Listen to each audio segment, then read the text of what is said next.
Yo, yo, yo, what is going on, people? Welcome to Throwdown Your Questions, episode 463. Almost forgot the number of that. I'm your host, Tony Polanco, and tonight I'm joined by Emilio Lopez. Sup, people? How's it going? Chris Seeley. Hey, what's up, everyone? Carlos Romero. Yo, yo, yo. And Brian Manjoma. What up, what up? All right, people, you already know we're back with another one. We don't know where Adam is. He's just missing. And as we always say, Brett of the Wild will show up if he shows up. You know, got to let the man be free.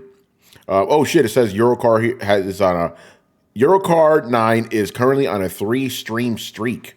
Thought it was more than that, man. Shit's weak. Yo, man, you watching Throwdown? You know, Yo, man. I'm pretty sure he's a loyal listener. Yeah, right. 3 weeks though, it should be like fucking 52 weeks or something. You know. The Twitch got the numbers probably messed up. Probably, man. Anyway, we are back with another one here, so let's just get right into it.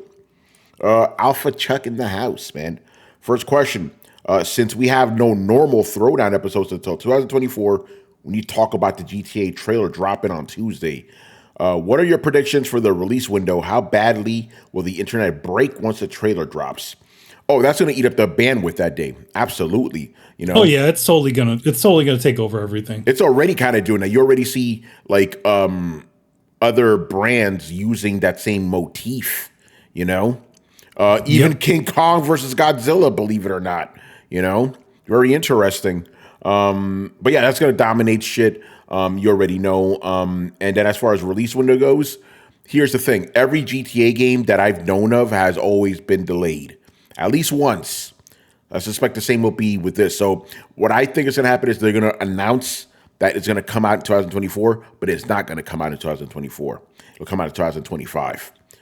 Just kind of based on I think what it'll do is it'll be what we call the fiscal year release. Yes. So it'll be 2025, and then it'll be like early in the year, kind of like the magic number, like March, right? When is it fiscal year? Like March or March. January, March? Yeah.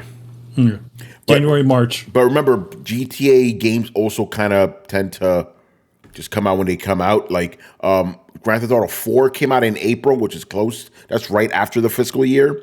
And then I believe GTA 5 was October or so, of September, October. So we don't know. But both of those games were delayed too. I think, correct me if I'm wrong here, I think GTA 5 was delayed twice. Could be wrong about that. But I know it was at least delayed once. Yeah, it was supposed to launch in March 2013. Yeah. Because I was there at the time. It was supposed to launch, and then they delayed it to September. Yeah, and GTA 4 was also delayed too, if I remember correctly. Yeah. So there you go. Barry Bird says they can just push Agent back again. Yeah, probably will. You know. Hey, Brett just showed up. What up? You? Just talking about GTA 6. They asked our prediction for the release date. I said it'll be announced for 2024 and actually released in 2025 because it's going to get delayed like every other Grand Theft Auto. Okay, are we talking the game or the multiplayer? The game, the actual main game. Okay, because the multiplayer is going to come like 6 to 8 months after that. Okay. Or 2 weeks like last time, you know. But either way, it's going to fucking 2 weeks. Huh? Wasn't it 2 weeks? No, it was like a year. Really? Oh, Brett, you're that's heist. We got to look this up. Because was it a year? I thought it was only 2 weeks that multiplayer was delayed. Am I thinking heist? Or a month? Yeah, it was heist. It was a couple of weeks after they came out that multiplayer was properly launched, and then I remember heist. We used to always talk about it. It's like, when the hell is heist going to come out? You know, that was like over a year. Yeah. Well, we may see something like that. Although I am interested to see what they do to replace GTA 5 Online, which is still the thing that keeps selling this game. You know. So we'll see. And quite frankly, it's probably the mode that they're putting the most attention to. Yeah, especially since we hear that like the single player will be episodic, apparently, which is disappointing. Oh God. Yeah. So they can just release the first episode and then never release more. Yeah. Right? Or it'll just take 50 years. Or they'll get to it when they get to it. Yeah, right. Yeah, because you're right. Yeah, They're this focused. game is going to be 90% GTA Online next version, which is weird to me because, like, yes, I think a lot of people wanted it, but also, like, if they want to continue the cash grab, they have to wipe the slate clean at some point. Yeah. Right? So this is, I think, finally what that is. Like, did you guys see any of the leak stuff? No, I haven't seen any of it. No, I haven't seen anything. I mean, other than the original stuff, yes. The ones from that stuff, like the stuff maybe we a year talked about ago. like a year ago, yeah. But I haven't seen any of the current leak stuff. Have you, Brett? Yes. Do you feel comfortable talking about it? Like, Yeah, I'm down. Like, okay, so no, like, the reason is maybe we don't want to spoil things for our fans. I think maybe we shouldn't talk about it. I don't think that there's a lot spoiler worthy necessarily. Like I didn't watch, like, there were a lot of cutscenes that had gotten up, but I didn't watch a lot of the cutscenes because, again, yeah, I didn't want to be spoilered, but, like, I'm hoping that the stuff that you see is early production footage because the game does not look good, which I was very surprised. Like, the environments seem to look pretty good, and the game, like, the models seem to almost have taken on more of a Saints Row type vibe, which it seems weird, but also kind of answers the question because, like, supposedly the map on this thing is significantly larger. By the way, Brett, before you continue, just make sure whatever you say, just try to be vague about it. You know, I am. Okay, good. So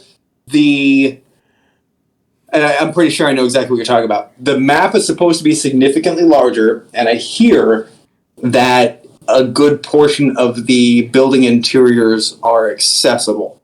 So, with those two things, it kind of makes you wonder, how is this going to run on anything but the most expensive PCs / how is it going to run on current gen systems, specifically something like Series S, or will it be able to?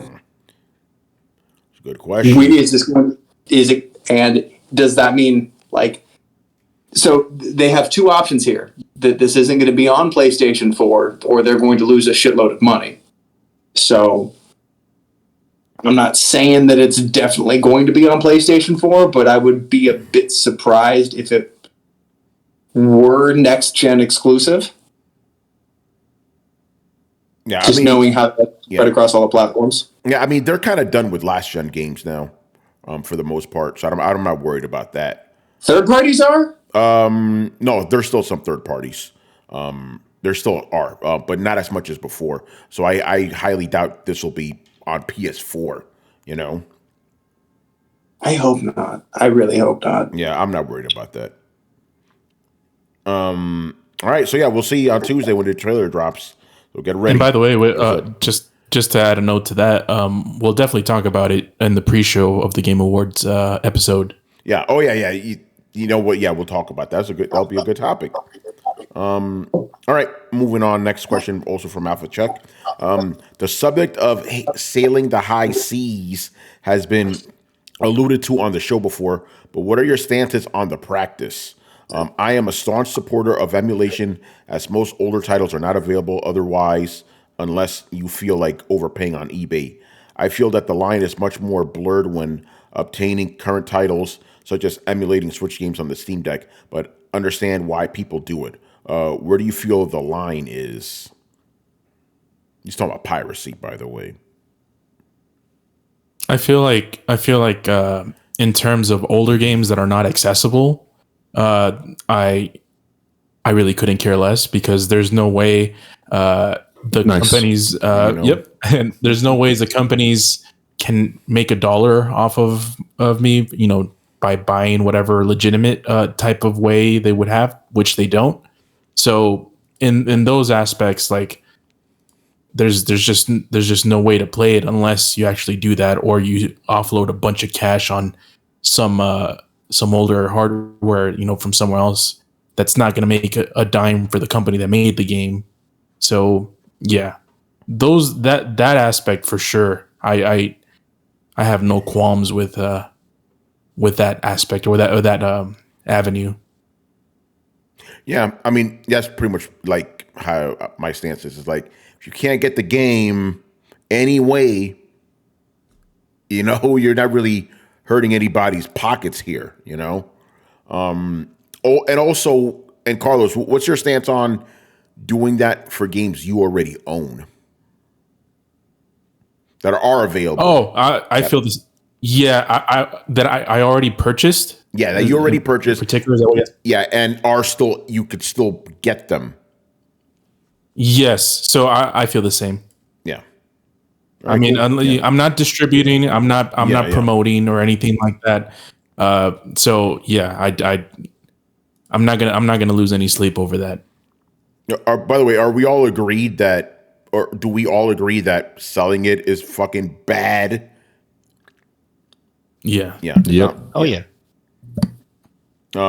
Anybody have any different stances on this?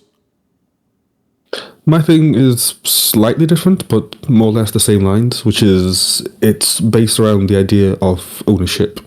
If you have purchased a product, then as far as I'm concerned, that then becomes quote unquote yours, in the sense of you can get another copy if you need to. So for example, if I purchase a game, then let's say, for example, I need to put it on a machine or something, or I want to keep it as a digital copy for my own personal usage.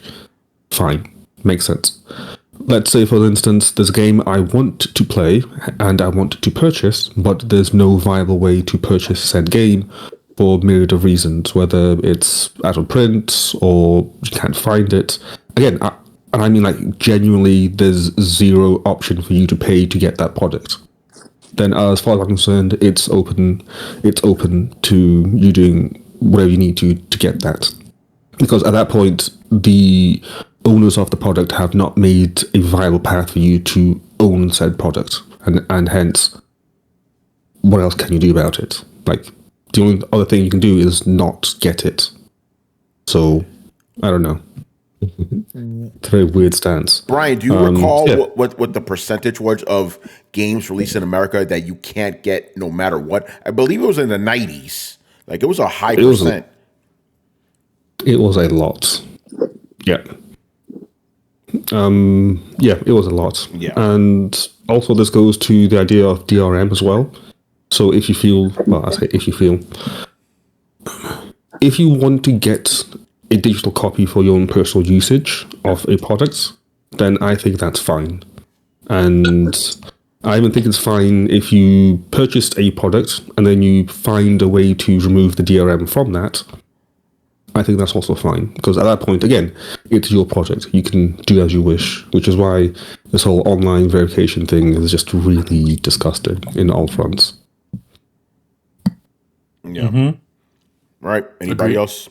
I agree with that. I probably support it way more than everybody here to an infuriating degree. Uh-oh. Go ahead. Yep, sorry. Yo, man, you saying Game Pass is piracy? No, I'm saying go fucking nuts. I don't care. I don't even have the reservations of like, well, if you can't buy it or if they don't put a thing, like, look, as long as your mindset is not like that of the worst, say, 1%, where you're like, I'm just going to pirate thousands upon thousands of dollars for every piece of media I consume and not pay anybody anything. Like, honestly, those people don't really exist for the most part. Most people who pirate some stuff either pirate it because they're either too poor to afford the content on their own, or they're dubious of buying it to begin with because they either feel taken advantage of, or possibly lied to, or deceived, or they're not really sure. If they buy a movie, or I don't even a lot of people that'll pirate a movie, and if they like it, they'll buy it, or pirate a game, and if they like it, they'll buy it. And that's even before word of mouth or suggestive sales come in. Like, if I pirate a movie and I show it to 12 people and 2 of them buy it, have we gained or lost sales for the movie? I know some staunch people are going to be like, well, you've lost sales, but like I would argue like if I showed it to somebody, to two people who were never going to see it to begin with, and they both bought copies, then my pirating has increased sales. And that's been shown to be the case sometimes. It's really tough to demonstrate because it's you can't really define where people sit at the beginning of the whole thing. Like it, and we've been going through this as long as pirating has been around. Like if I pirate something, is that a lost sale? Not necessarily. It's not that cut and dry. So I don't agree with pirating small stuff from. Right? What's that? Especially if it's not available anymore, right? Yeah, well, definitely then. But I think the places where like some of you guys will disagree with me is like I don't think that pirating from small teams whose bottom line you could actually end up hurting is good. But also, like, I remember when Rachel was going through cancer treatment, man, and like I was her only means of care and support, and our finances. Like, we weren't making much money. I unapologetically pirated shit because there was no other way I was ever going to get to it. But I also helped increase sales because I was a fucking sounding board for all the content that I watched to a lot of people. So, like, I don't see the harm in it for, like I said, 99% of the people. I know a lot of people would get on me for, like, that being a little too lax, but I have a Jolly Roger tattooed on me. You're not going to get any better. Yeah, got a comment about that, Brett, and so I'll read it to you. This from Blitz. Yep. He goes, I'm down with Tony and Carlos's stance in that if it's no longer available, then go for it. If it's available, then just pay the price. Can't afford it isn't an excuse. I mean, you say whatever you want to, man. That doesn't mean that you're the morality or the ethics police. And if you would come in here and say that, for instance, my wife who was suffering from cancer treatment did not deserve to watch a movie to take her mind off her cancer payment or her cancer pain unless she paid for it, then I will invite you to go finally fuck yourself. Yeah. So we're going to have to agree to disagree on that one. I think that you are being reductive to the point of being problematic on purpose. You know, for real fucking like, so orphans don't deserve to watch fucking movies. Like, quit being obstinate, man. Like, just because you can't necessarily afford something doesn't mean that it should be withheld from you morally or ethically. And if you think so, I would love to hear the argument behind that other than, you didn't pay for it, so it's not yours. I mean, that is a pretty good stance, though. What, you didn't pay for it, it's not yours? Yeah, I mean, I actually agree with what he said. I'm like, listen, like it's like going, oh, this guy's starving, but he stole bread. It's okay. No, he stole the bread. No, that's different. Because when you steal bread, there is a lack of bread there. Oh, by the way, Brett, real quick. He says that, remember, this is his stance. He goes, his wife has metastatic breast cancer, and he still doesn't, approve of that behavior. I'm sorry, you cut out just the wrong time. Can you repeat that? He says that his wife has metastatic breast cancer, and he doesn't approve of that behavior. So, F you too. So, I think you missed the point on that one. Like, so are you saying that you can't afford, say, like, entertainment, and therefore she should sit and be in pain because you can't afford it? Like, I didn't say cancer meant that she should get it. You realize that, right? No, he's saying that you guys are kind of in the same boat, and he wouldn't do that. Understand? Yeah, but the key there was like, because I was her caretaker, we did not have a lot of options and did not have a lot of money. Yeah, and he says, don't tell him he doesn't know struggles with cancer. Ooh, this is getting heavy. No, this is too personal, man. Now. Let's move that. Yeah. And apologies if anybody got offended by any of that, let's move it on. Thank you, Carlos.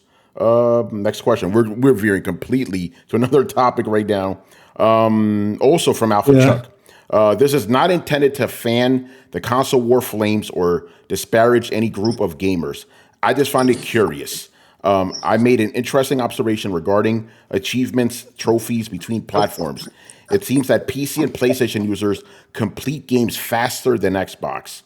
Take Elden Ring, for example, regarding platinum or completion rate, 8% for Steam, 10% for PlayStation, and only 3% for Xbox players have achieved that status. What do you think is the reason? Note that I chose a game that is not or has never been on any subscription service for parity. That is not a factor for this game. I'm glad he brought that up. That's a good point, because that was going to be my first fucking answer. My first answer was going to be, if you're on Xbox Game Pass, you have no incentive to finish the game because you're just a dabbler, basically. But he chose a game that isn't on any subscription service, so it's a good question. It's like, why don't Xbox players finish games as much as Steam and PlayStation guys? Maybe because they're being distracted by other games on Game Pass? Well, the barrier of entry for a game is like super low for if it's available on Game Pass. Yeah. If you buy the game, you feel kind of obligated to at least give it more of a chance. I mean, when you're testing out the waters in Game Pass, it's like, I'm not feeling this like after the first couple of hours or minutes or whatever. Let me move on to the next game, and I feel like it's gonna be more of a thing. Yeah, I'd be interested to see if you got this some of the same kind of information, like for amount of time played in online games. Like, I wonder if it has to, because like part of me wants to be like, well, maybe it's like a more casual versus hardcore thing, because I can definitely see that split being more hardcore on the PlayStation side, more casual on the Xbox side. But that doesn't explain the computer. That doesn't explain PC. Yeah, I don't know. It's a good question. I honestly don't have an answer. I don't know. Maybe, I don't know if it's a. I mean, yeah, I don't know what can be done. As like maybe the PlayStation, maybe the people on PlayStation like the idea of the platinum trophy. That's that's a good. That's an incentive. That is for sure. Because with Xbox, it's like you just get a number. Like, okay, your gamer score rose. Okay, Yeah. One difference now than before is now that if you're using the Xbox app, and if you're part of that app and all that other stuff, it is connected to the Microsoft service where you get legitimate points. They're getting rid of that, by the way. Complete games and stuff like that. Oh, they are? Yeah, they are. Yeah.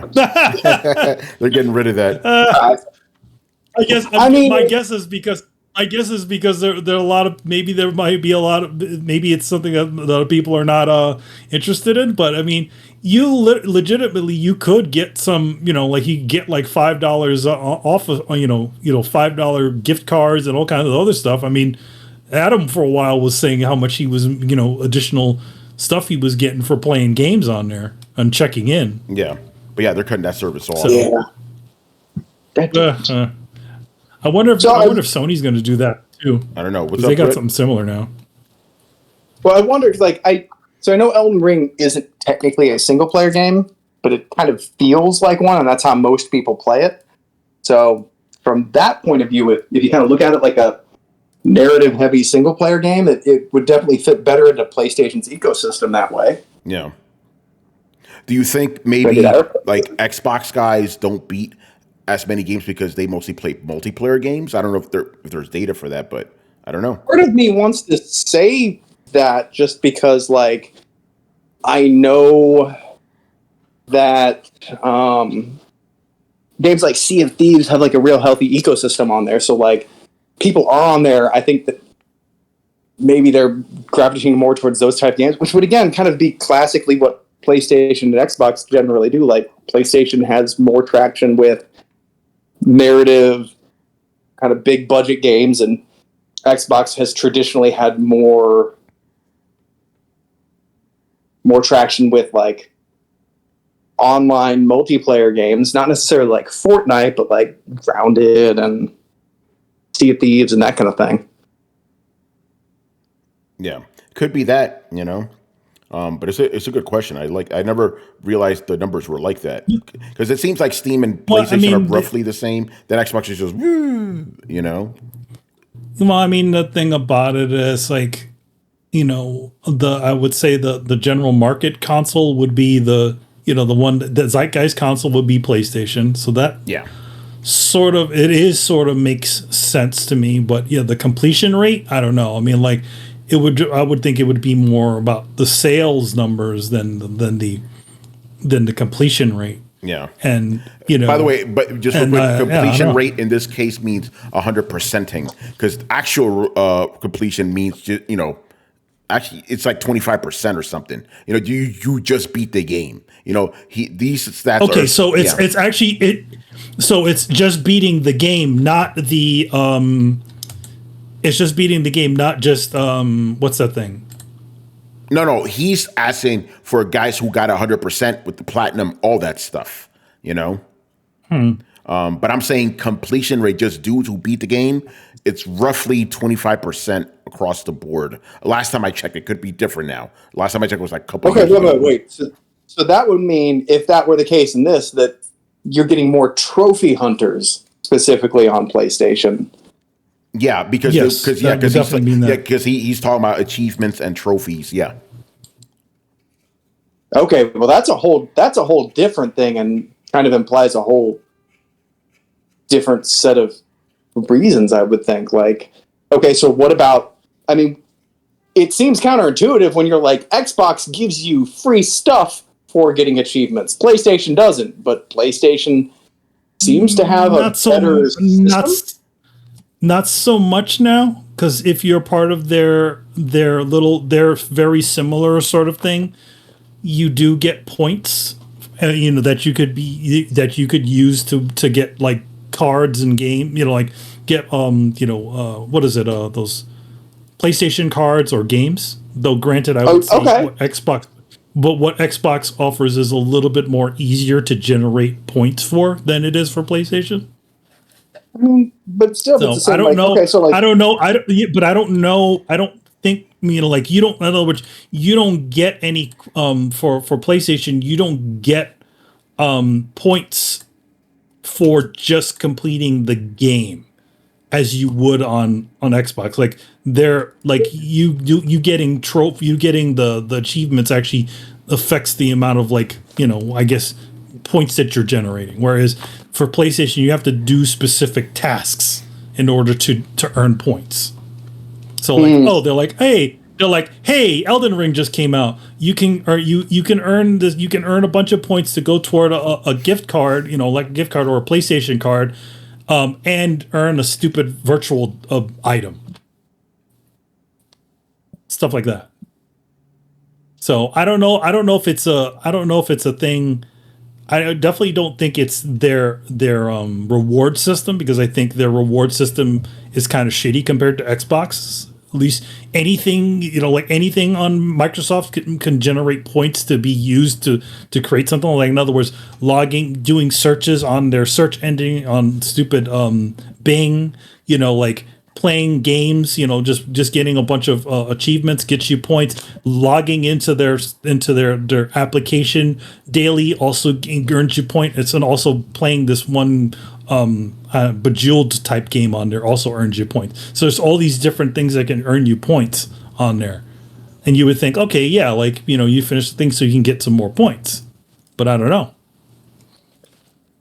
Yeah, interesting. All right, moving on here. Meke, aka Blitz, again to your questions, brother. Hopefully you're still there. Okay, so you asked us, what our favorite games were, what our biggest disappointments. That's going to be for the year-end special. So we'll save that for. You literally have segments on that, so stay tuned. But you did ask three questions, so we'll answer both of these.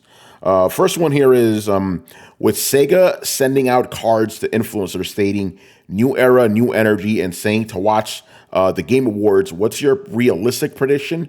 What's your dream prediction for what they have to show? Okay, so I saw this tweet from Maximilian Dude, right? Maximilian Dude is like a fighting game influencer, right? So, and this dude had previously put out a video or several videos talking about how he believes, he basically found all the clues of how Sega is possibly working on Virtua Fighter 6, right? I have been asking for Virtua Fighter 6 since Throwdown has been a show. That's how long I've been asking, and longer than that even, right? So that's 12 years, right? When Throwdown first started, they came out with Virtua Fighter 5 Remix or whatever for the PlayStation 3, and the game was already 5 years old at that point, right? I have been asking for Virtua Fighter 6 this entire time, so I hope that it is Virtua Fighter 6 because I find it a crime that every major fighting game franchise has returned in some capacity except for the king of 3D fighters. Virtua Fighter. We wouldn't have Tekken without Virtua Fighter. We wouldn't have Soul Calibur without Virtua Fighter. It's insane that Sega hasn't brought this franchise back. So I've been let down too many times. So I'm gonna reserve my my enthusiasm. My heart's been broken many times over the decade, people. So I'm not gonna go that far. But I would love it. Realistic. It's probably gonna be some Yakuza thing. Because that's like their cash cow now. But I hope it's Virtua Fighter 6, man. I've been asking that forever. Literally, go back to the first episodes of Throwdown. As a matter of fact, there was one episode where I went head to head with the guy who kind of conceived of Throwdown. I'm not going to name names. He challenged me to Virtua Fighter, and I whipped his ass. But yeah, Virtua Fighter needs to come back. That's the game right there, man. That game is the reason why I don't even touch Tekken. I'm like, fuck that, man. Virtua Fighter, man. So yeah, that's my prediction / hope. What about the rest of you guys? So let me get this straight, because I wasn't aware of this. Influencers got a physical card. A card. Man, look, this is what I'm saying, man. This is the factory, man. You got people who got a card to promote to their viewers, and they did it. It's like, what substance is that? Like, I don't know. Maybe it's just me, and I'm kind of shriveled inside, but like that just seems like, I don't know. I don't even know how to describe it. Yeah. I don't, one thing I never really understood why they give gifts like that to influencers for promotion, because number one, it's like, does that even sell anything? No, it builds hype. It builds hype. It doesn't. What's the hype? There's nothing connected to it. Yeah, there's no like hype for what? Like hype for what? Like I could say like if Sega gave you as an influencer, I don't know, 100 copies of to give out, or like a bunch of these cards to give out to people, that builds hype. Yeah. Yeah. Not just giving somebody some T-shirt and saying, and then essentially them just following a lemming, like, hey, I got this from Sega. Yeah. Oh no. By the way, I agree with what you said. I'm just saying that's their thinking. That's how they're thinking about this shit. It just feels like these influencers are just fucking drones, and we're talking about it. So, well, no, that's the thing. The thing about it is like does that even translate to sales? Because it's a good question. I've always heard, at least from a lot of the marketing people, that a lot of that stuff is just smoke. It doesn't do a damn thing. Yeah. Yeah, it's a good question. I honestly don't know. That and doing advertisements on Twitter. Yeah, all do anything. Obviously, this builds up more hype, but all that was needed was Capcom to just post that shit on their Twitter, and that's it. Yeah. Or Sega in this case. It's like, hey. Oh yeah, Sega. It's like, hey, it's like these influencers are simps for attention. Like, it's ridiculous, man. I just find it. How do you become an influencer, man? Oh yeah, I understand. I'm just I'm just telling you what I think. Yeah, it's ridiculous, but whatever. I mean, hopefully it's a good announcement, but I don't know. I wouldn't hold my breath. We've been disappointed way too many times. Yeah. Anybody else? What Sega might be showing again? What is it? What's the tagline here? New era, new energy. We'll see. Yo, man, 3D Sonic? Yeah, right. Oh, God. Another one. Didn't we just have one? Oh, it was 2.5D or whatever. Yeah, no, Frontiers. Yeah, Frontier. Yeah, Rise Rovers were 3. Yeah, Chris, any guesses for what Sega may show? Maybe of Streets of Rage. I don't know. Well, I mean, clearly it's a new Outrun game, right? Except they're going to use electric cars. No, that's what I got from New Era, New Energy, right? They're like, oh, we have electric vehicles now. Oh man, you gonna get a Cybertruck? That's right. Well, then it'll look like Ridge Racer on PS1. Yeah, it'll look like virtual racing. It'll be perfect. Keeping it Sega. All right. Let's move on here. Another one from Dumeke. With the Series S largely panned as being an issue with the current gen holding some games back, would you find it more palatable if Xbox and Sony, I guess, release a handheld to go alongside their flagship console, plays the same games but at lower resolution, etc., but it also has to be reasonably priced to replace the Series S? More powerful than a Switch, but probably not on par with the ROG Ally, etc. This is first-party handheld hardware to replace the S and Portal, LOL. It is purely hypothetical. But wouldn't you still kind of run into the same issue where you have to make a game run on the lower spec system? Yeah, this would solve literally nothing. Yeah, it wouldn't solve anything. it would be the same problem. It might be even worse, you'll need to have your developers making sure that these games work on that. So it's just extra overhead to the whole process.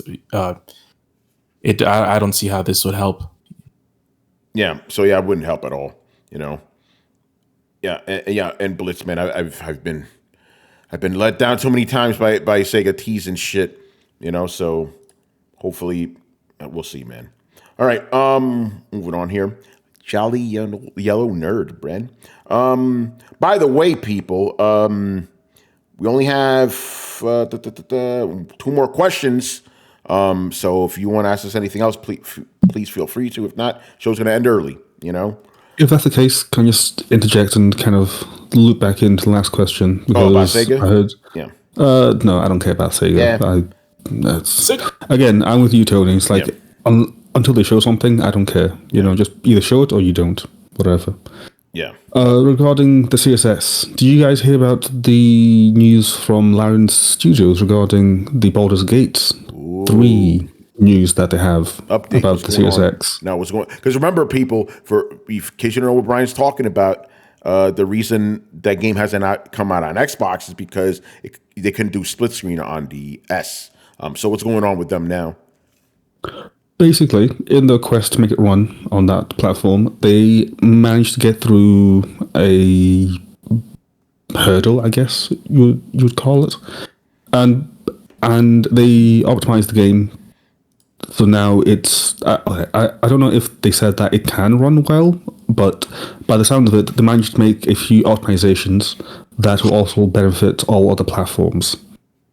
So what's your thoughts on that? In the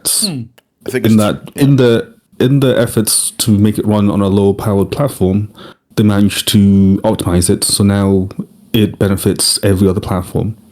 So thanks to the Series S, the PS5 version will get a boost in performance. That's what they say. Exactly. Well, they're the developers. Who else am I going to listen to? Listen to them when they said that they can't get to work on the S. Yeah. So what? You're going to listen to them for that and not for this? No, I'm just saying. Okay. Yeah. Go ahead. Oh, hold on. So, Brian, can't believe I'm about to say it. Are you saying that this is an instance where the S is not holding the industry back, but progressing the industry by its existence? I don't know if I'd use those words exactly, but I would say that due to the S, other platforms will get a boost in performance. I still feel like it's holding the industry back, but that is the truest sense of irony ever. Yeah.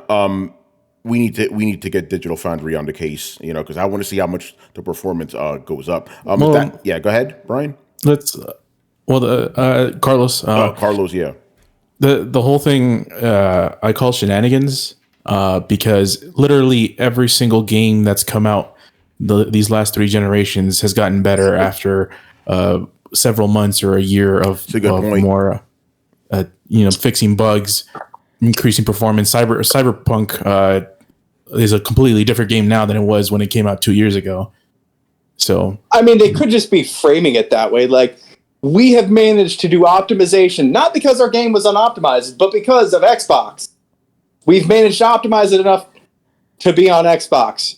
And that also makes it run everything better on everything else. Well, not only that, but I mean, Larian Studios is releasing a hugely popular game on another popular platform, the Xbox Series lines of video game consoles. So they need a way to promote it. And what a better way to promote it than, we were working on it for the Series X, the Series S, and we found a way to make it even better.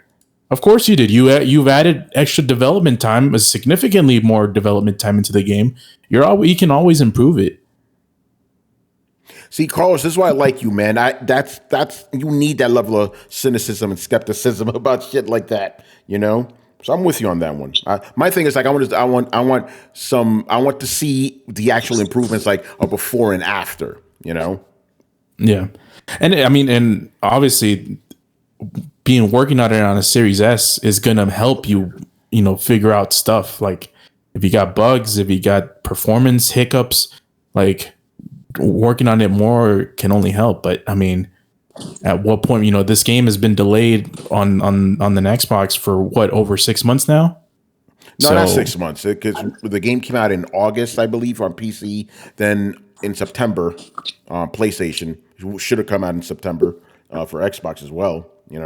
Yeah, so a couple of months. Yeah, and we'll see when this is gonna. I think it's gonna release probably at the end of the year or maybe next year. But they claim 2023 still. Yeah.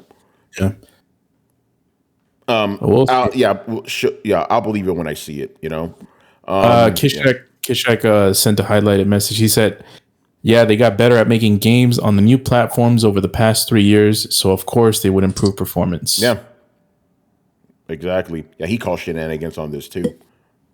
Why? So you call shenanigans from your side to the developer, or? Well, I'm not calling shenanigans specifically. I'm saying I want to see it because that sounds very intriguing to me. I just want to know what you guys are calling shenanigans on, because if you guys are saying that the developer's up to shenanigans, but yet you listen to them when they said that it can't run on the S, Carlos is saying that the game drawn. No, he's saying that the game would have run better anyway, just because that's what naturally happens when you keep developing on a game. That it would have gotten better regardless. That's what he's saying. Mm-hmm. I'm personally not using the word shenanigans. That's what Carlos's word was. I'm calling shenanigans on the narrative. He's saying it's PR spin. It's not untrue. It's just PR spin. How PR spin from the developers saying that, hey, we managed to optimize the game and it runs better on all platforms because of it? Yeah, but it was going to improve anyways, even without this Series S stuff. I mean, it does sound better to say we've managed to optimize it than we've continued polishing it. Name me a game that hasn't improved after a year of release. All games have improved after release, Carlos. But I'm saying, if you want to say that, okay, it's just a natural order of fact, I'm saying because the S is, again, as you guys say, the lowest common denominator, it's limited by its technology, etc., etc. By them having to squeeze it on that platform, they manage to squeeze the game more so that everything else benefits from it. What I'm saying is, if they didn't need to squeeze it on that platform, we wouldn't be getting such optimizations as we are getting. Everyone's talking. I do not need to stand here and listen to you besmirch my boy Larian. All right. Hold on. I just want you to. Why would that be a besmirchment? Hold on. Are you saying that they wouldn't have continued to optimize the game if they didn't need to put it on Xbox? I'm not saying that they wouldn't. I'm saying that this degree of optimization, I believe, is down to them putting it on the Series X. But what's this degree mean? That's my question. What's the degree? What are the examples they're giving? I'm trying to find the exact quote, but it seems like they're saying that the RAM usage has been reduced by some degree. I'm trying to quantify it, so bear with me. Yeah. Go ahead, Brent. I only argue that not for the only reason I argue this is because I think that Larian would have continued to optimize Baldur's Gate, not just for the console, but to make it as accessible on as many low-power PCs as possible, because Larian is just kind of that type of studio, and they're just kind of good guys. The same way they have been continuing to optimize bugs and adding additional features. There has been talk of additional content. They have increased not only romantic options, but endings in the game, and are talking about increasing the level cap. So they're just putting bonus content in there for free. So I don't think it's that unreasonable to think if they're going to do that, that they wouldn't continue to optimize it. You know what I mean? Yeah, I agree with that. Okay, so I managed to see the numbers, and according to this post from Windows Central, I don't know where they're getting this number from, but I'm still going to look. They claiming that they managed to optimize the RAM by 34%, and that will affect all platforms. And again, going back to what Brett was saying, given that both the Series X and the PS5 both have the same amount of RAM, and generally PCs these days mostly come with 16 gigs of RAM, and I think the Series S is 12 gigs, if I'm not mistaken. I'll have to double check those numbers. Hence why I don't think that this is just due to them generally optimizing, because if you were trying to optimize, you wouldn't really look for a place where you don't think bottlenecks exist, because that's not how you optimize. You look at the bottlenecks and you aim for those things. But if you don't see it, then you can't find it. Yeah. Again, I want to see some independent like verification here. By the way, real quick, because this is a great point from Blitz. He goes, "Man, I've heard developer comments get held under scrutiny many times. Why is this different?" Good point. Every developer should be held under the same scrutiny, and we think Larian is the shit. Don't get us wrong, Larian's dope, but they got to be held under the same scrutiny too. You know. And by the way, none of us are saying that working on the development of the series of the Series S has helped done improvements.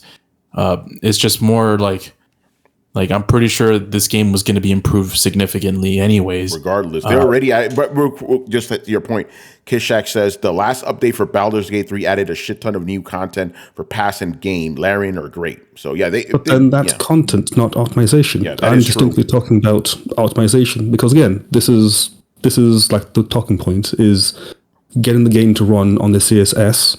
They couldn't do that, as they've said, and we all agree, and we all presume it's because the CSS could not handle it, as they have said. Fine, but then now they're saying that, hey, we found some optimizations in trying to make it run on the S, and then now that benefits all platforms. Maybe again, like this is like doing a porting process, right? You know, like maybe just doing something like this in this situation, it's something that they couldn't achieve within the time frame that they completed the other previous versions. So my guess is like, okay, so now they've been able to sit with it and be like, all right, yeah, now we figured out how to do this stuff. You know, how to get this, to get this square peg to work in a round hole, and it's benefiting everything else. I don't see an issue. I don't see an issue with this. Like, I just feel like it's a situation of like, okay, just like anything, just like putting out a PC, when you put out the PC console version, take a console game and set up for a PC or vice versa. These things need additional time. So my guess is just like, okay, now we're sitting with it, and we're looking at the issue, and then the optimization things and cut downs that we needed to do for this thing now work out for the other things. It's not a bad thing. I don't see this as anything horrible. It's not a bad thing. And if they port this game to the Switch, they're going to find even more optimizations. Well, here's the thing though, like. Yeah, the Xbox got caught in that, but what would be awesome is it was right on the cusp of being able to legitimately run on the Steam Deck. So any notable optimization would really do well for the Steam Deck, which a lot of people want to be able to play Baldur's Gate on the Steam Deck. There's a lot of crossover between people who are thinking about buying a Steam Deck because they own Baldur's Gate, or thinking about buying Baldur's Gate because they own a Steam Deck. They kind of go hand in hand. Like, and I don't think that the option is necessarily binary, Brian. Like, I know that to a certain extent it is because of the way that you kind of prefaced it. Like, would they be doing this degree of optimization on it? But like, I think that one, you still have the Steam Deck in there, and two, at the end of the day, like, we're talking about motivation. So like, sure, they could have had optimization on the whiteboard, and then they could have added Xbox as further motivation on the whiteboard of reasons they wanted to optimize. Now, does that mean that when they optimized it, it was specifically for point A or B? Like, no, again, like, it's not binary in that sense. Like, these are just motivators to encourage a certain type of behavior. And the more eggs you have in that basket, the more weight it's going to hold.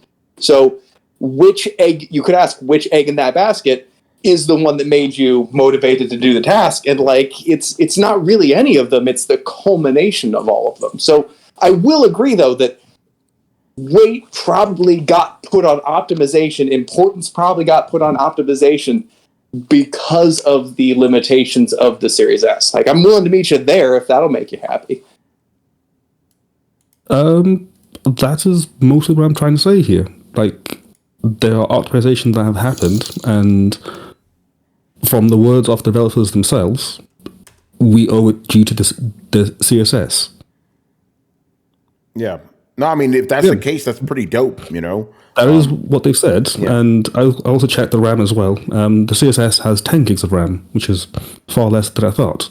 Now, Brian, so this is what I found out, and this is interesting, and you know more about this than I do, so I wanted your take. So Steam Deck has 16 gigs of DDR5 RAM, right? And the S has 10 gigs of DDR6 RAM. Sure it's not GDDR6. Yeah, GDDR6. So what's the difference with those? So it's LP DDR5 for Steam Deck and GDDR6 for the S. There's not really.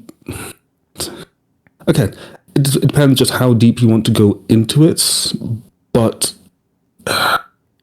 if I remember correctly, I think the GDDR RAM branched off from around the DDR3 space, but I'll have to look a bit more into it, but I don't think there's much in the way of vastly difference that will cause, well, that would explain this. The only thing I'm for certain that I can say is the GDDR6 is memory specifically for graphics cards, hence why anytime you port to graphics cards, they always come with GDDR, blah, blah, blah, blah, blah.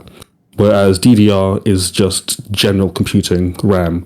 So the specializations are slightly different. But as far as I'm concerned, when used in these type of applications, i.e. gaming, the difference is they don't allow a big enough gap to make, well, they don't allow a big enough chasm to make a difference in, as far as I remembered about it. Again, I could be wrong. Someone else wants to go further than that, feel free. Yeah. The reason I asked is because, you know, people will look at this and go, Steam Deck has more RAM, therefore it's better. I don't want to go there. You know what I mean? Because it's I'm not saying. Yeah, no, I'm not saying you are either. I'm just saying I want people to understand that these are two different types of RAM that they're using. You know? Yeah.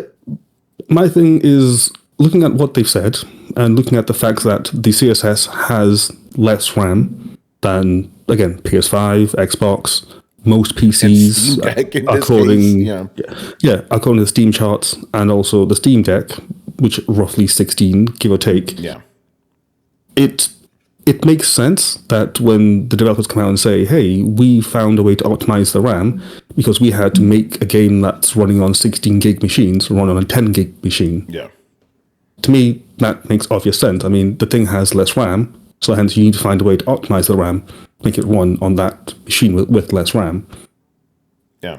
No, the logic is sound, you know. But I really want to see the test results. But if they did that, that's fucking dope as fuck, you know. Again, I'm not saying that that they wouldn't have found a way to optimize it. Yeah. I'm saying that this seems to be a case of them specifically trying to optimize it to work on something that it was not working on, as they've said, has given us a boost for everything. So in a weird way, this is a case of, hey, the CSS made a game better. Yeah. Yeah, I mean, if that's the case, you got to give it to the yes, right? Because you're right, they wouldn't have tried to do that any other way. Like, because I see what you're saying. It's like, yes, the game was going to get optimized, but they weren't. I mean, the game was going to get updates and all this other stuff, but they weren't optimizing for the RAM because everything else used 16 gigs of RAM, you know? So, yeah. That's exactly what I'm saying. Like, again, I can see what Carlos is saying, but at the same time, we now don't live in that alternate world where the CSS does not exist. So there's no way for us to know that there's no way for us to know if they would have found these optimizations if the CSS did not exist. Yeah, and I understand the technicality of which you speak, Brian, but I'm not gonna crown their ass because just because they fucking did something, because that like that whole thing it's a whole you know, if it. Thank God we had the Series S. The 2023 Game of the Year can continue being the 2023 Game of the Year. And like I'm talking more about narrative sense. Yeah, like we're talking technicalities. Yeah, I'm all with you. But this whole discussion is going to turn into some freaking some people being like, you see the Series S. Oh, Series S is that's great. coming. You know that's coming. By the way, Brian, I appreciate the fact that you called it Serious S the entire time. Love it. Yeah, I appreciate Brian sticking to the bit. Yeah, he stuck with it, man. I appreciate that.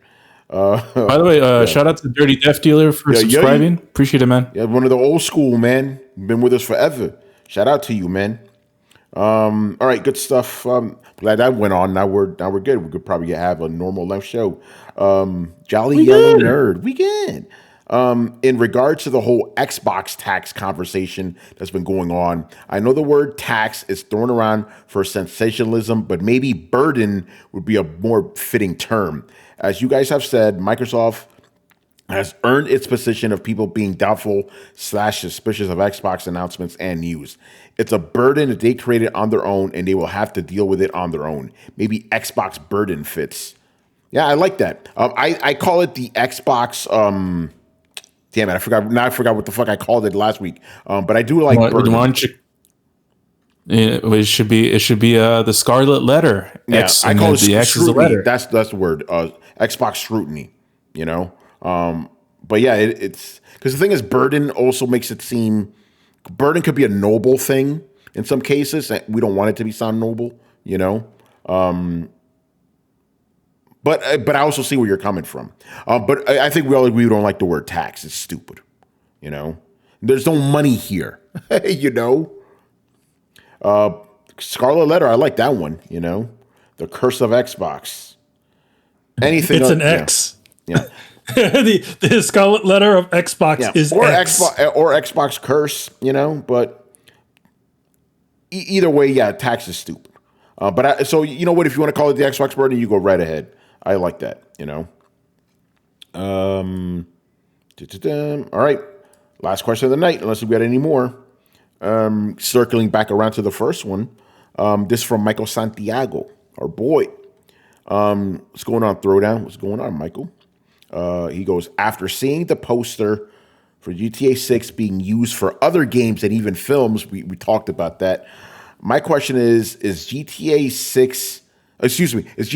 Grand Theft Auto the most influential video game franchise of all time? It's one of them, and it actually is monetarily the most money-grossing thing ever. The GTA 5 specifically. Nothing has grossed as much money as that. It's definitely influential. I wouldn't say the most influential, but absolutely influential. Like, you saw like just the growth of open world games after that, you know, and everybody's trying to rip it off. Definitely influential for sure. I don't know about the most influential, but definitely the biggest selling game. The biggest selling anything in media of all piece time. of entertainment. Yeah, piece of entertainment. Time. Yeah, that's just a fact. Well, whatever tier GTA is in the pantheon of video game influence, it is the top tier. Yeah, S. Yeah, and honestly, I can't think of anything other than Mario. Yeah, that it could possibly be in it. Yeah, Mario's the other one I could only think of. Like, that's probably it. Because GTA, Call of Duty, and Fortnite, maybe, and yeah. Yeah, I mean Street Fighter for sure influenced a lot of what Mario. I mean, Carlos is right. Mario's probably the top thing. Yeah, because all the platforming games kind of cascade from there, and then you go to 3D platforming and whatnot, and then it drips into movies and animation and all that stuff. So Mario's probably the biggest one. Yeah, I agree with that. Blitz says Minecraft. I'm not sure. It is very influential, but I don't know if it's like the most influential. Because it itself is taking influence from Grand Theft Auto, for example, the open world, But I think it's Mario. I think Mario has to be it, But GTA, man, it's going to be interesting. Tuesday, get ready. That day is going to be nuts, It's probably, on YouTube, it's probably going to be the most watched video of all time in like a fucking week, or less. I got a question. Why is it, if I remember correctly, the last two GTAs were revealed with the poster? Am I right in that? Do you guys remember? The post that's like the first thing we got from the game. The poster. For 5? For 5 and I believe 4. Oh, for some reason with 4, the first thing I remember seeing is that first reveal trailer. That's what I remember seeing, and everybody went fucking nuts when that happened. Yeah, so I'm curious if this whole trailer that we're gonna get this week is just gonna be the poster, and people are gonna be pissed. Mm-hmm. Yeah, you imagine that? Well, no, they said trailer. They did. Could be trailer. On GTA 5, it was an actual trailer of the poster being made. Oh, I thought what happened. Yeah. Oh my God! Imagine if they do that again. Because remember, the poster is a pretty big thing for GTA. It's like, it's one of the most popular things about it. But yeah, I'm curious to see what they're gonna show. I honestly don't think they're gonna give us a date, a specific date. I think that we're gonna get a late 2024, early 2024, kind of thing. It may just be 2024, and that's it. That's all they'll say. Yeah. Because I don't even think they want to put themselves into a box. I still maintain it's going to be 2025. This shit will be delayed. But yeah, it'll be interesting to see. Get ready. And yeah, that's what we'll do before the, because we're going to do a pre-Game Awards thing. We'll talk about the trailer, give our thoughts, Get ready for that night. Yeah. I got another question for you guys. Uh-oh. I noticed that we got more information on the Elden Ring DLC. Yeah. Is anybody keeping up with that? Anybody know what's going on? No clue. All I know is gimme. We don't know much. Man, wasn't it that it's going to take? I heard they're saying it. Yeah. They're saying it's good, at least from what I hear. It's like they said something along the lines of it being about as big as the Bloodborne DLC or more. Yeah, and they just said, the last thing I saw, which I believe was last week, they pretty much just said, we're working on this, just be patient.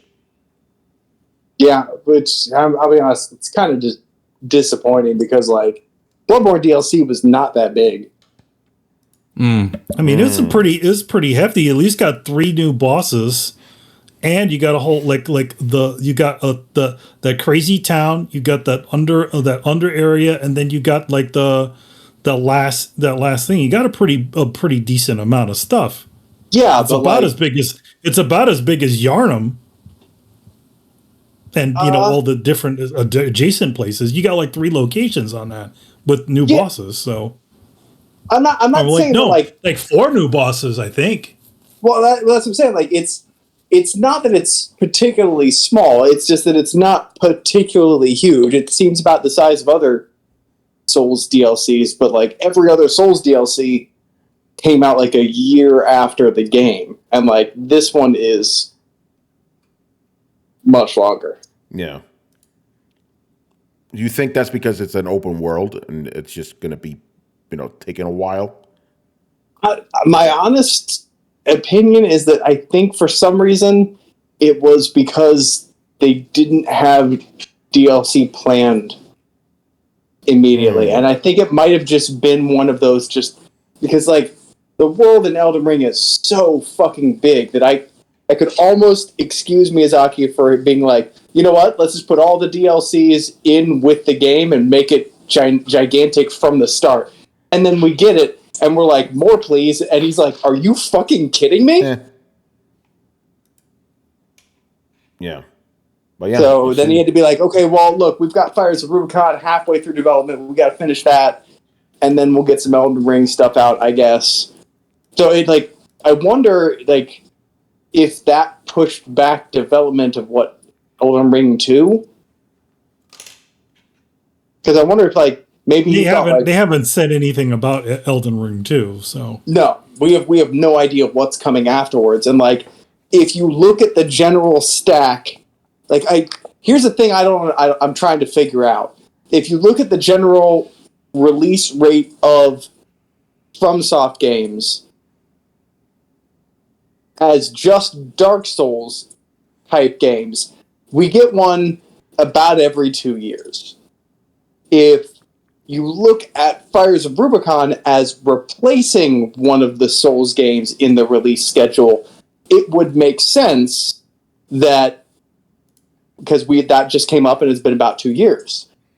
But if you're looking at it from the point of view of like, the success of the Souls games allowed them to expand their development efforts, and so Fires of Rubicon is a thing that's being developed alongside the Soulsborne games that they usually make, then we have a very interesting timeline of like, where the fuck is the next thing? Like, as a Souls fan, I'm getting a little itchy over here. Like, I'm not used to going this long without my fucking fix, man. It's been a long time since I've gone 2 years or more without any kind of Soulsborne, other than when Sekiro happened, and like those were kind of dark times. I don't want to talk about it. Hold on, Brett, but it hasn't been 2 years since Elden Ring came out. No, but like it'll be in a few months. Yeah, in a few months it will be. Yeah. Yeah, well, the DLC is definitely not coming before the 2 year mark. No, it's not. Yeah. Okay, just making sure. And see, like that's the thing. Usually, it's about a year until the DLC, or 2 years until the next game. Yeah. Not 2 years until the next DLC, or in what we're actually seeing here, longer than 2 years before the DLC. So, like, the DLC is coming longer than it usually takes a DLC to come, longer than it usually takes a sequel to come. So I totally understand why Souls fans, myself included, are like, I mean, I'm not complaining, and I don't want to rush you. And I know that we will probably never get something like Elden Ring again. But that being said, I haven't had my crack in way too long, and I'm just, I guess, going to go back and play Elden Ring again. I've played Elden Ring. You're getting the withdrawal syndrome. It's like, dude, I am. I'm getting all ashy and everything itches. Like, fuck, man. Like, but I've already played through Elden Ring like 7 times. Like, I don't know if I've ever played through a game as much as I've played Elden Ring, and that game is fucking big. I mean, like, oh yeah, like if you look at the time from the DLC to, like, so was it Bloodborne came out in March, right? Originally. And then the release date for the DLC was in November of the same year. So definitely definitely seems like there's a lot more time than in between. Yeah, I don't know what's like. I'm curious what you guys have to make of it, because of like I said, I figured Fires of Rubicon was kind of like them expanding, and if that's the case, then where's our next, like, could we, dare I dream about a new Soulsborne announcement in the near future? I don't know. It's if you look at their output, like as far as games are, like they literally have had a game every single year. Yeah, Demon Soul, Dark Souls 3. They had that one VR game, and Dark Souls 3 was 16. 18 was what is So I don't know for 17 then. Nothing for 17 then. Yeah, they didn't have nothing for 17, and then they had Sekiro Sekiro in 19. 2022 they had Elden Ring, and then then the following year they had the Files of Rubicon. So their output's pretty decent. I mean, to be honest, like if it's taking them, and that's this 3 long years between Sekiro and Elden Ring, by the way. Just Yeah, so it's like if it's taking them this long to do it, I definitely think that it'll be I hopefully think that it'll be something very substantial, like like oh yeah, I'm not mad. I'm just antsy. Well, all the guys that have dipped into the code have said there's a bunch of unused shit that sounds really cool for whatever the DLC might be. So who knows? But knowing Miyazaki, like it's a toss up whether that shit just got cut or or if that was unused assets saved for later. Like there's no way to know. Like it seems like there's stuff that was saved for later, but then why is it taking this long? I don't know. Because this isn't a sequel. This is a DLC. No, this is it's definitely a DLC, but we don't know how substantial this DLC will be. Well, they just said it's going to be about the size of Yarnum. Yes. DLC. I mean, I didn't say Yarnum. Was that what the release said, that it was going to be as big as Yarnum? Well, it said it was going to be about the size of Bloodborne's DLC. That's not bad. But then again, but it's not a ton. Like that's about a normal sized DLC for them. Yeah, I mean, again, they're also making other games too. I mean, I didn't hear anything about them expanding their team to do this either. So yeah, and Fires of Rubicon definitely had a kind of Souls vibe to it. So. Yeah. I mean, maybe that was our Soulsborne game. I mean, that could have been. I mean, Sekiro did fill in that other spot of the other Souls game, right? Yeah. That's not the answer I want, because that means it's going to be another couple of years. I mean, I don't suspect it. At least they're sort of saying it, but who knows? Maybe we could end up hearing something at Game Awards. I don't know. I would love that. By the way, Brett Kishak says, Brett, imagine how Bloodborne fans feel. They have been dead from starvation. Bro, like, what do you mean imagine how Bloodborne fans feel? I am how Bloodborne fans feel. He's been waiting for Bloodborne 2 for a long time, too. Yeah, like, but here's the other thing, too. Like, and I don't mean specifically you. I don't know about you, but, like, if you've been with me this whole time, then you know that there are a lot of motherfuckers who jumped on this Bloodborne bandwagon late, right? And I am not one of those motherfuckers. I have been here saying that shit from the beginning. Yeah, he's old school. I mean, Bloodborne was released in 2015, man. Yeah. It's been, it's been quite a while. It's been a while. Think about it in the bright side, Brett. Maybe they're working on the Xbox Series X version for all those improvements. Oh, man. Yeah. All right. That's going to do it for us. Another good show. Next week's Throwdown Questions will be pretty much a regular one, although we'll probably get a bunch of Game Awards questions and Game Awards questions. Yeah, but obviously GTA questions. GTA questions, not TGA questions. TGA questions at the TGAs.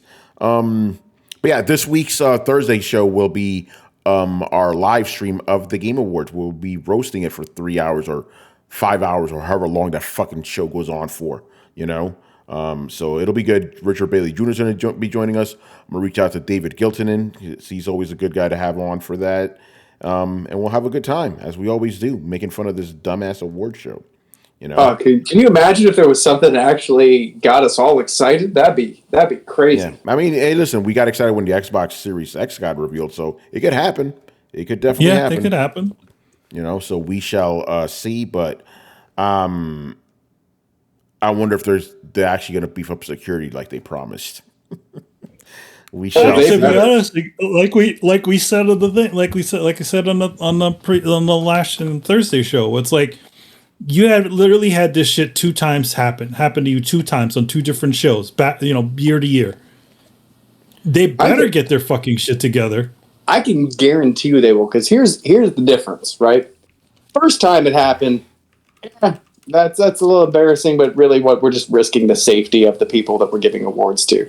The second time it happened, that sucks, but like now we've just established a dangerous hole in the safety of like the people that we're trying to protect. But now, if it happens, Jeff Keighley might get embarrassed. So sure as shit, that's the most important thing, and it's not going to happen. Yeah. They're again, they should have been doing that. They should have been doing that from the get go. You telling me you have a bunch of you telling me you have a bunch of famous people inside of this room in the same room with a bunch of normal fans that can pay $70 to come in. Yeah, but what's more important, the safety of your guests or your ego? Yeah. Mr. Jolly Yellow. We answered your question earlier, brother. He goes, if it happens again, people may start refusing to attend because of lack of security. That's it. You can't afford that. Look bad. We can't be having that. Yeah, I completely disagree with Mr. Jolly Yellow. As a callback to earlier in the show, there's no lack of influencers to get into these shows. Oh my God, yeah. You can just fill the whole room. You can literally just close it to the public and just to fill the room with a bunch of influencers. I bet you. By the way, I bet you Yang Ye's going to be one of the presenters. I was Kiryu, Dude, I guarantee you, they're totally going to get Yang to do that. Like him being like a influencer slash influencer slash voice actor. No, they're going to have him on somewhere. Yeah, Brett, what's up, man? Even if he's on video. Yeah. I said, I guarantee you, Jeff Keighley would rather somebody get tased on stage than make it up to on stage without getting onto like that's like, you will not embarrass me. You will show a force of security, even if you have to show it to the world. Which I'm saying there's more of a chance of like somebody getting tackled trying to get to the stage than actually making it up there. Yeah, that shit's even more entertaining. I will say this. I went to GDC earlier this year, right? And over there, like even to just if you get a GDC badge, you usually get the ability to go to the Game Developer Awards, right? Even as a normal, you're going there as a just a person that just got the seat there. You still needed they checked your badge as soon as you got in, and they had literally a special section out in the front, all fenced off with a bunch of security that said if you didn't have this specific type of badge, you didn't do this, you had to sit in the other area. You couldn't go even touch the area that was where all the the main the winner, not the winner circle, but at least all the main devs and all that other stuff were all sitting. Yeah, here's the part that amazes me about it. Like, yeah, that is what they should be doing. And yes, that is correct security. But like, that is the level of security normally reserved for like getting into a Comic-Con. Like, there's no way you can get past Comic-Con like perimeter security without having the right wristband. So why is it so easy on a fucking award show? Yeah, and who knows what the security getting into the places like? Do they do metal detectors like they do at a Comic-Con? Do they have little things, or are they just like, oh hey, yeah, I got this, this little RSVP paper, and they're like, all right, you're good to go. They did an ocular pat down, man. Yeah, they just looked at you like, oh, okay, yeah, I guess you look good. Yeah, you look good. It's fine. You can go in. And again, a guy that didn't look Asian was literally following the Miyazaki. Fucking that didn't look weird to you? Did that guy look like a translator? It just looked like somebody's kid who walked up on the fucking stage. Yeah. This is my son from another country that I have adopted. No. So it was like, it seemed weird, but I didn't want to come across like an asshole. I don't want to come out. No, tackle that kid, clothesline that kid. Clothesline that I'm just still kind of really about like, Miyazaki noticed the guy, which means he was just too polite to say anything. Yeah, they're Japanese. No, man. He was totally like, yeah, he wasn't like, what the fuck? He's just like, okay, I'm in America. I guess Americans do things weird over here.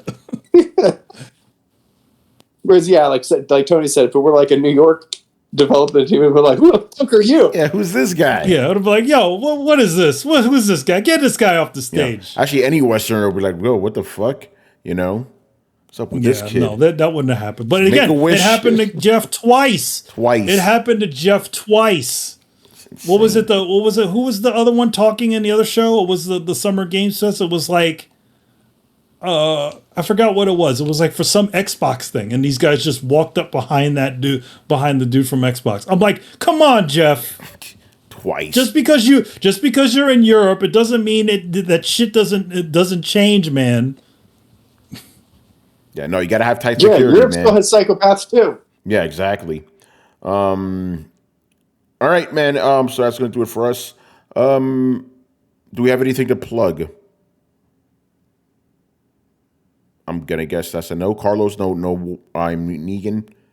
No, it's currently on hiatus because still waiting for the Rick and Michonne show to come up. So, boy, not for the time being. Yeah, and Invincible podcast, that's on hiatus indefinitely until the show comes back. Mm-hmm. But yeah, that's going to do it for us. Again, remember, people, Thursday will be the Game Awards stream. So when does the Game Awards start? Is it 8 o'clock? What was it, 8 o'clock Eastern? Like 8 o'clock. So, okay, yeah. So we'll start our stream at 7:30 then. Half an hour. Yeah, we could do a little pre-show and talk about stuff. All that good. Yeah, good you guys stuff. can join us, hang out. Have fun like we always do. And then we have the Sunday show, which will mostly be a regular show, right? But probably get some Game Awards questions. Then the week after that, we're gonna have the year-end special on Thursday, where we're gonna go over the biggest gaming news of the year, the biggest games, biggest disappointments, things we're looking forward to, all that good jazz. That's like we usually do, And then after that, the final episode of the year will be the AMA special, baby. And after that, we will be taking 2 weeks off, as we usually do, and come back refreshed in the first full week of January. So stay tuned for that, man. So for everything, just make sure you follow Throwdown on Twitch and Twitter's, X, if you want to call it that. Join the Discord where the conversations and the rumors are always popping. You could also find us on any podcast app by searching for Throwdown Show. That's 2 words, Throwdown Show. Throwdownshow.com to listen to past episodes. And if you've been watching us on YouTube and liked our videos, make sure you hit like, subscribe, and hit the bell to be notified of when our premieres go live, man. Links to everything down below. Once again, I was your host, Tony Polanco, and tonight I was joined by Emilio Lopez. See you next time. Chris Seeley. Hey, take care, everyone. Carlos Romero. Peace out. Brett Murdoch. Deuces. And Brian Manjoma. Godzilla fans are eating good right now. Yes, indeed. All right, people, you already know we'll be back on Thursday. Go watch Godzilla -1. It's fucking awesome. Later. Peace.